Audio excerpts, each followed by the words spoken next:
Good morning and welcome to all of you. मैं doctor Neeraj Srivastava. आज इस channel classes of ayurvedic paediatry के first lecture में हम लोग प्रैक्टिकल एग्जाम्स के बारे में देखेंगे। और प्रैक्टिकल एग्जाम्स के लिए ऑलरेडी आप लोग कंपाइलेशन के सीट एंड फ्लैक्स प्रिपेयर कर रखे होंगे, तो इस पर बहुत ज़्यादा फोकस नहीं करते हैं। हाँ, अगर इससे रिलेटेड कोई भी क्वेश्चन हो, किसी फ्लैक्स से रिलेटेड या किसी भी कंपाइलेशन से रिलेटेड क्या क्या क्वेश्चन रेज हो सकते हैं एक्सपेक्टेड, ये पूछना चाहें तो आप कमेंट बॉक्स में मैसेज करिएगा and I will try to respond within 24 hours. तो फर्स्ट ऑफ ऑल हम देखते हैं कि जो प्रैक्टिकल एग्जाम्स हैं उसमें मार्क्स के डिस्ट्रीब्यूशन कैसे होते हैं। तो इसमें हम देखेंगे जो क्लिनिकल बॉक्स है उसके 10 मार्क्स हैं, जो पेशेंट एग्जामिनेशन है उसके 20 मार्क्स हैं, स्पॉटिंग के 5 नंबर हैं और वाइवा के 15 नंबर हैं। बट जो प्रैक्टिकल एग्जाम में एट द मतलब जो एक्सटर्नल एग्जामिनर के सामने जो असेसमेंट होता है वो होता है स्पॉटिंग एंड वाइवा एग्जाम का। तो इन दोनों पर फोकस करते हैं हम लोग। इसमें भी सबसे इम्पॉर्टेंट होता है वाइवा एग्जाम, क्योंकि वहीं ओवरऑल पूरे इमेज को सेट करता है। तो अगर हम स्पॉटिंग देखें तो हम कुछ स्पॉटिंग्स सभी आपको शो करेंगे जो आपके प्रैक्टिकल एग्जाम्स के लिए हेल्पफुल होगा, जो स्पॉटिंग्स आएंगे उसमें से। तो फर्स्ट स्पॉटिंग हम देखते हैं। यहाँ पर आप स्पॉटिंग में ये सब चीज़ें आपको रखी जाएंगी, आपको शो की जाएंगी, और उसको आपको आइडेंटिफाई करना होगा और उसका इंडिकेशन बताना होगा। तो अगर ये चीज़ रखा जाता है तो इसके जो है आइडेंटिफिकेशन में आपका आंसर होगा दिस इज लैरिंजोस्कोप। इसके दो पार्ट होते हैं, हैंडल एंड ब्लेड। इसको नहीं लिखेंगे तब भी चलेगा, बट ये लैरिंजोस्कोप है, ये आप पहचानिए। और इसका इंडिकेशन होता है it is used for endotracheal intubation in neonatal resuscitation. तो ये इक्विपमेंट यूज होता है न्यूनेटल रिससिटेशन में, और इसके द्वारा एंडोट्रैकियल इंट्यूबेशन किया जाता है। और कुछ अदर वर्क जो इसके हैं that is remove foreign objects and discover any blockage in throat region, but जो मेन वर्क है दैट इज एंडोट्रैकियल इंट्यूबेशन। तो दिस इज स्पॉटिंग 1। इसके बाद हम देखते हैं स्पॉटिंग 2। स्पॉटिंग 2 में आपको ये चीज़ शो किया जाएगा, दिस इज एंडोट्रैकियल ट्यूब। तो इसका आंसर है कि ये एंडोट्रैकियल ट्यूब है। इसका इंडिकेशन क्या है कि दिस इज ओरोट्रैकियल इंट्यूबेशन बाय लैरिंजोस्कोप। तो लैरिंजोस्कोप के द्वारा जब इंट्यूबेट किया जाता है तो ये ईटी ट्यूब का यूज किया जाता है, और इसका ट्रैकियल सक्शनिंग में भी यूज करते हैं। और कुछ अदर कंडीशंस भी हैं जहां जब पर इसका एंडोट्रैकियल ट्यूब का यूज किया जा सकता है। ये 4 साइज के होते हैं, 2.5, 3, 3.5 एंड 4।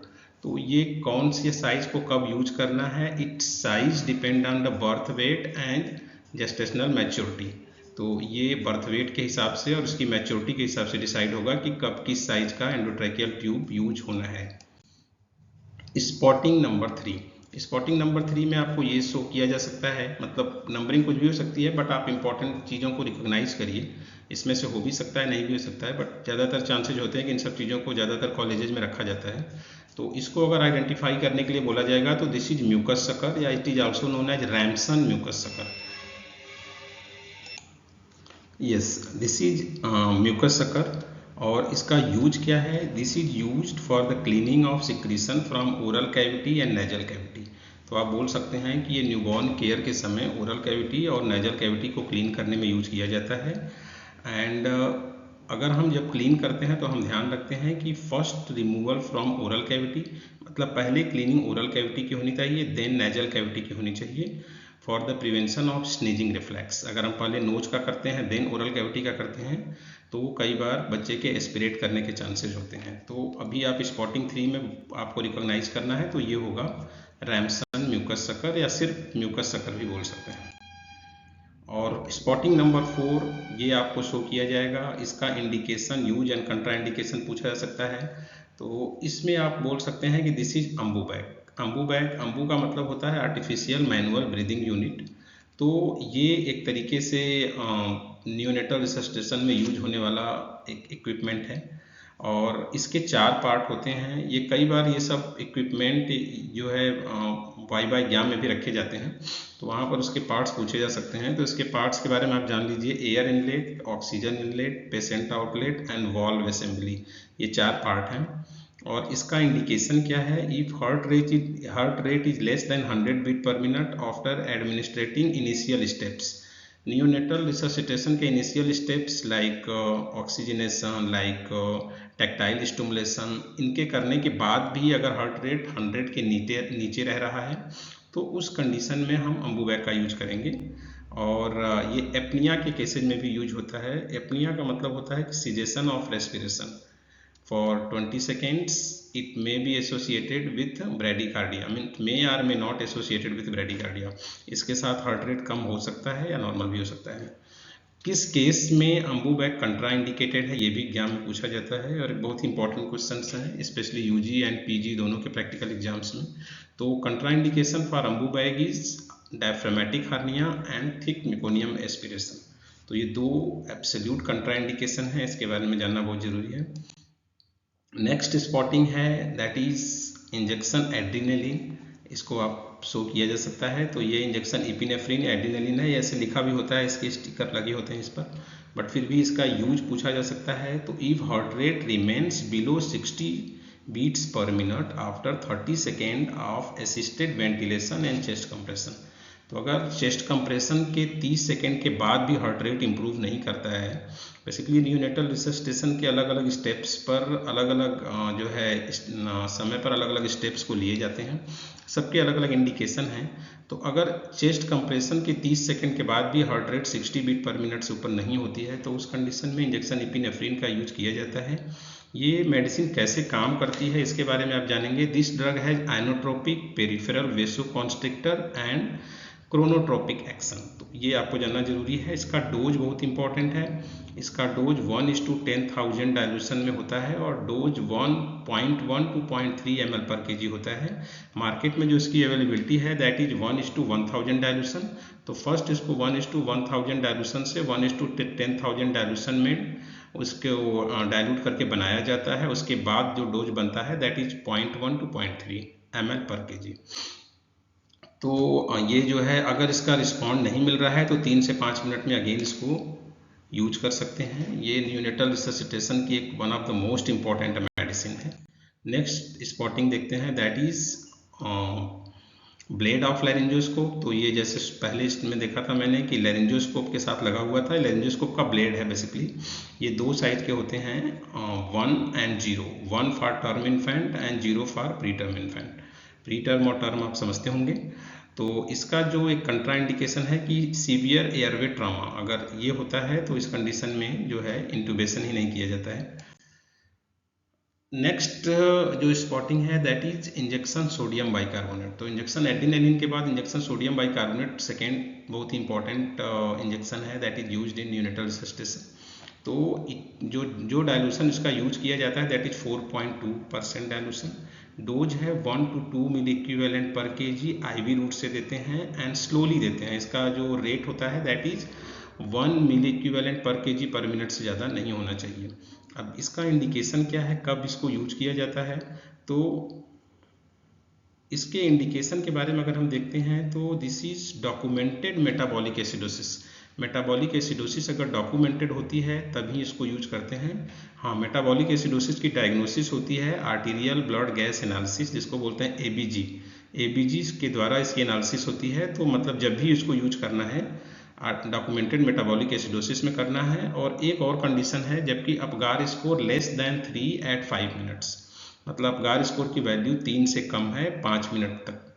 तो अपगार स्कोर असेसमेंट आप लोग थ्योरेटिकल सब्जेक्ट में थ्योरी में पढ़ चुके होंगे और इसकी नॉर्मल वैल्यू मोर देन 7 होती है, मतलब 8, 9, 10 ऐसे कुछ होना चाहिए।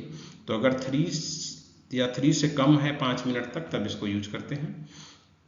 इस इंजेक्शन के यूज करने से पहले थोड़ा सा प्रिकॉशन लेना होता है कि इस इंजेक्शन से पहले जो है इफेक्टिव वेंटिलेशन इस्टेब्लिश होना चाहिए, मतलब प्रॉपर वेंटिलेशन बच्चे को मिलना चाहिए न्यूबॉर्न बेबी को।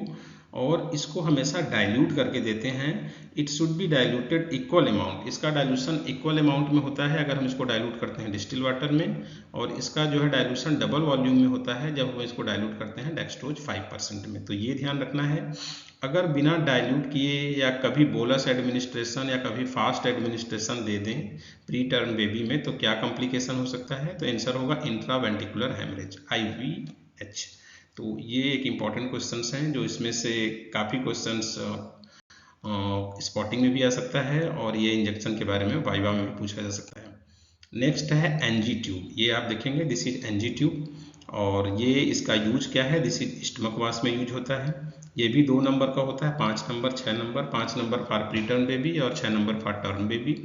और इसके द्वारा कई बार इसोफेगस में कोई कंजेनाइटल एनोमलीज है तब भी इसको पास करके हम देख लेते हैं। अगर ये प्रॉपर तरीके से जीआई तक या स्टमक तक चला जा रहा है तो मान के चलेंगे कि कोई एनोमली नहीं है।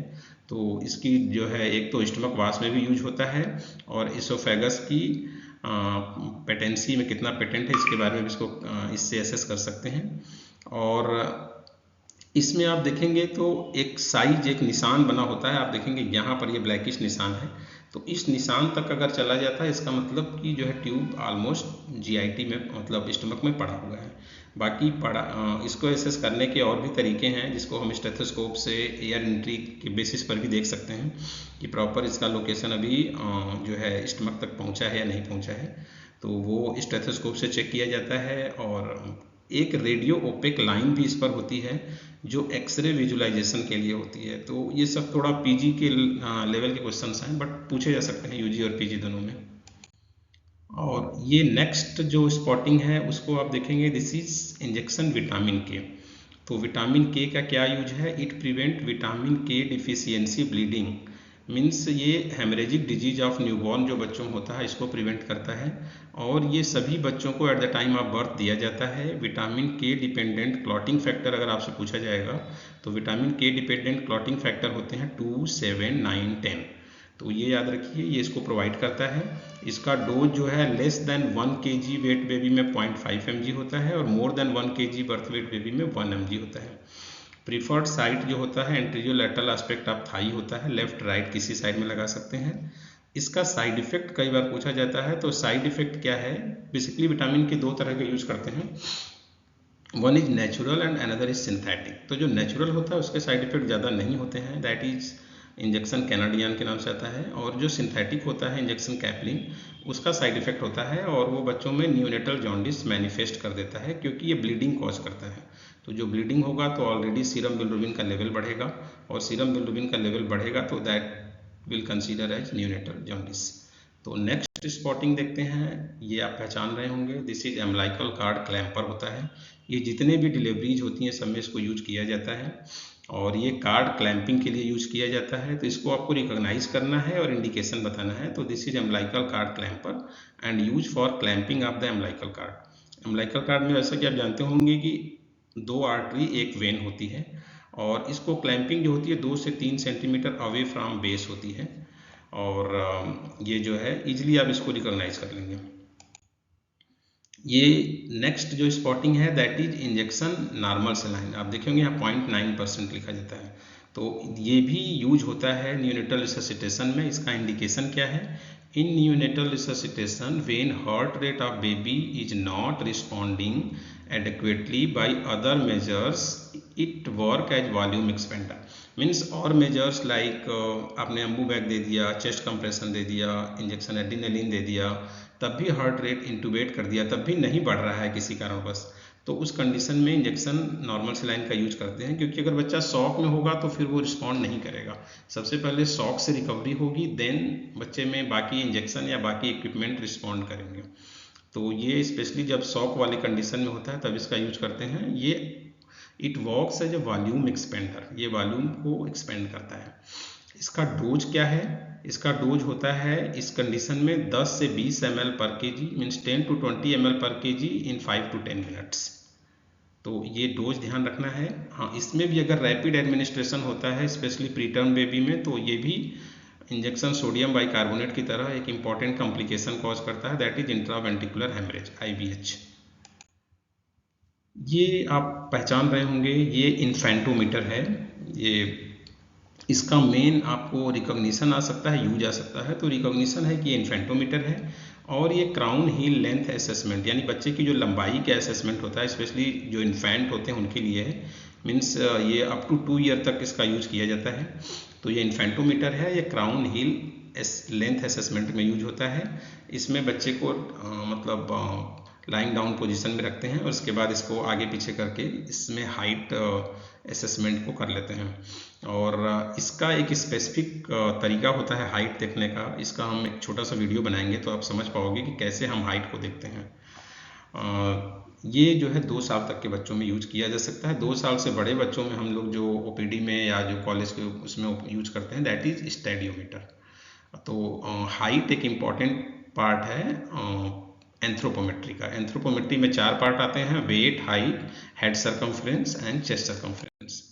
तो नेक्स्ट या स्लाइड में आप देखेंगे ये आ सकता है, दिस इज वचा रूट। वचा एक इम्पॉर्टेंट प्लांट है जो कि बच्चों में यूज किया जाता है। वचा का मेनली रूट यूज करते हैं या राइजोम यूज करते हैं। अगर बॉटेनिकल नेम पूछा जाएगा तो आप यहाँ से बता सकते हैं, एकोरस कैलेमस होता है। वटा इम्प्रूव करता है बच्चे की मेमोरी, इंटेलिजेंसी, वॉयस और अदर मेंटल एबिलिटीज।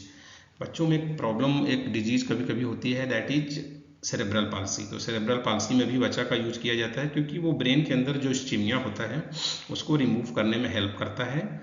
और जो एचआई के जितने भी कॉम्प्लिकेशंस हैं सभी में वचा का यूज कर सकते हैं। डिले माइलस्टोन में वचा का यूज कर सकते हैं।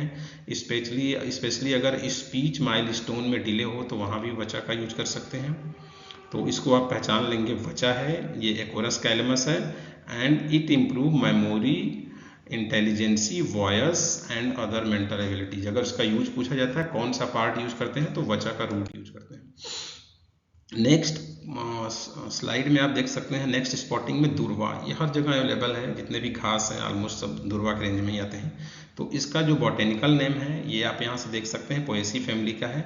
दूर्वा का अगर इंडिकेशन क्या है तो आप देखोगे कि दूर्वा एक हेमोस्टैटिक है, मीन्स ये स्टॉप ब्लीडिंग, ये ब्लीडिंग को चेक करता है। तो इसका रिकॉग्निशन आ सकता है, बॉटेनिकल नेम आ सकता है, फैमिली आ सकता है और फंक्शन आ सकता है।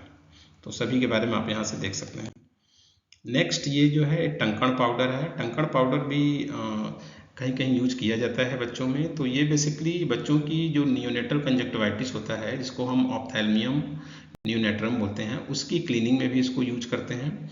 और ये पायोडर्मा के केसेज में भी क्लीनिंग में यूज करता है। तो ये हमेशा बच्चों में लोकली एप्लीकेशन में यूज करते हैं।